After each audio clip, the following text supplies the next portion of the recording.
ধুবুৰীত ঈদৰ দিনাখন প্ৰায় 18 পৰা 20,000 কেজি গৰু মাংস কটা হয়, যিখন চহৰত আটাইতকৈ বেছি হিন্দু নাগৰিক আছে। তেলেতো খিলঞ্জীয়া হিন্দুসকলেও দুখ পায়। একোটা লাভ জেহাদৰ ঘটনাই খিলঞ্জীয়া হিন্দুসকলকো দুখ দিয়ে। মিয়া মুছলমানসকলৰ কিছুমানে যি অত্যাচাৰ কৰে, ফেচবুক পোষ্ট লিখে, কিবা লিখে, অবৈধ বুলিয়ে মই তেওঁলোকক কম। যেতিয়া খিলঞ্জীয়া মুছলমানসকল সৰব হৈ উঠিব, ইয়াৰ কাউণ্টাৰ যদি খিলঞ্জীয়া মুছলমান মানুহখিনিয়ে দিয়ে, তেতিয়াহ'লে আমাৰ খিলঞ্জীয়া হিন্দু মানুহখিনিৰ শক্তিটো বাঢ়িব। দুইটা ধৰ্মাৱলম্বীৰ লোকে দুইটাৰে যেতিয়া মনোকষ্ট বুজি পাব, তেতিয়া অসমখন স্বাভাৱিকভাৱে শান্তি হ'ব, ধৰ্মীয় সম্প্ৰীতি বাঢ়িব, ইজনৰ সিজনৰ বুজাবুজি বাঢ়িব। সেইকাৰণে খিলঞ্জীয়া মুছলমান আৰু খিলঞ্জীয়া হিন্দু সকলোৱে লগ লাগি অসমখনক আমি কেনেকে ৰক্ষা কৰিম তাৰ বিষয়ে আলাপ আলোচনা কৰিব লাগে। কিছুমান কথাত যেনেকে খিলঞ্জীয়া মুছলমানসকলে দুখ পায়, কিছুমান ক্ষেত্ৰত খিলঞ্জীয়া হিন্দুসকলেও দুখ পায়।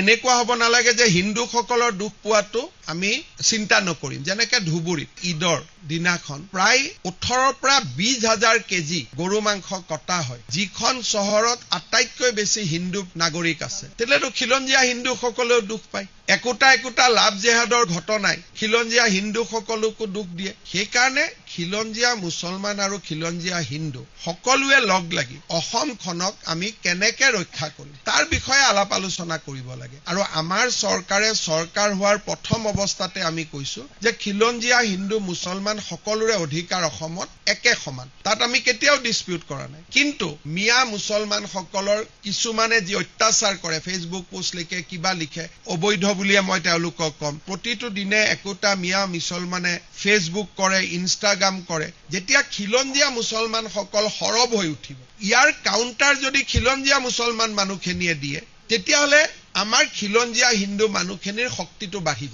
নহ'লে বৰপেটা, ধুবুৰী, গোৱালপাৰাত আমিতো আজি মাইনৰিটি। গতিকে এই মাইনৰিটি মানুহখিনিক সাহস লাগে, শক্তি লাগে। শিৱসাগৰ, ডিব্ৰুগড়ত আজি যেনেকে আমি খিলঞ্জীয়া মুছলিম মানুহখিনিক সন্মানৰ চকুৰে চাওঁ, কোনো আমি ভেদ বিভাদ নকৰো, তেনেকৈ আমাৰ মনত থাকিব লাগিব যে নামনিত বাস কৰা সংখ্যালঘিষ্ঠ হিন্দুসকলৰ কথা। দুইটা ধৰ্মাৱলম্বীৰ লোকে দুইটাৰে যেতিয়া মনোকষ্ট বুজি পাব, তেতিয়া অসমখন স্বাভাৱিকভাৱে শান্তি হ'ব, ধৰ্মীয় সম্প্ৰীতি বাঢ়িব, ইজনৰ সিজনৰ বুজাবুজি বাঢ়িব। গতিকে মই ভাবো যে এই ক্ষেত্ৰত আমাৰ সকলোৰে কৰণীয় আছে আৰু সকলোৱে কৰিব লাগে।